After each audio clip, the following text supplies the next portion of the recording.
Do you have questions about HubSpot records? Wondering things like how many, why did they disappear, and why you can't find them in search, and if records can have multiple owners? Then stick around, my HubSpot friends. Stick around. We're talking records today. We got all the records. No, not these kind of records. Sorry. Anyway, I'm your friendly neighborhood HubSpot trainer. I'm Dan from Impulse Creative and Sprocket Talk, and today we're talking about HubSpot records, and we're going to get serious, I promise.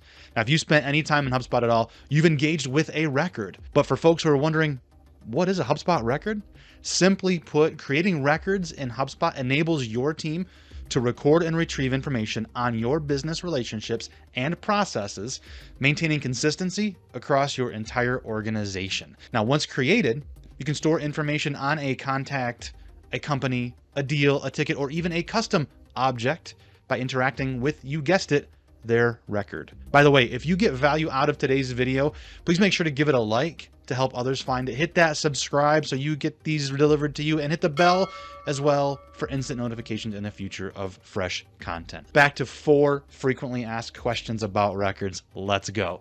Number 1, can you have multiple owners for one record? Well, at the time of this recording, no. Each record can only have one owner as the default owner property. You can, however, create custom properties with the property type HubSpot user. Now, creating properties of this type will automatically pull in users into your account as additional options. So as an example, you may create a trainer property based on the HubSpot user property, and then the trainer could be applied to the record. Makes sense, right? Okay, so question number 2. Why do records seem to disappear from my CRM? Well, I mean, something could be broken.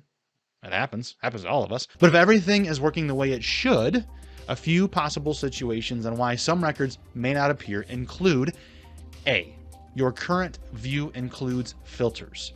Records that do not meet those filters, well, they simply won't be shown. So ensure that your filters are all cleared to view all your records. Another one, B, your user permissions restrict you to viewing only records that you own or records that your team owns.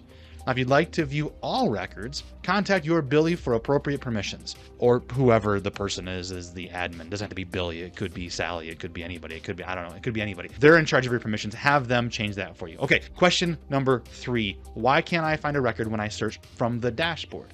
Okay, the search functionality in the dashboard can take up to 30 minutes to index. Hence, newly created records may not always appear in the search results, until later anyway. So slow down, Speedy. Take a sip of that coffee or maybe herbal tea, listen to a good tune, and then try to search again later. Again, get out those records. No, the last question for the day is, what is the maximum number of engagements in a record? It's a great question.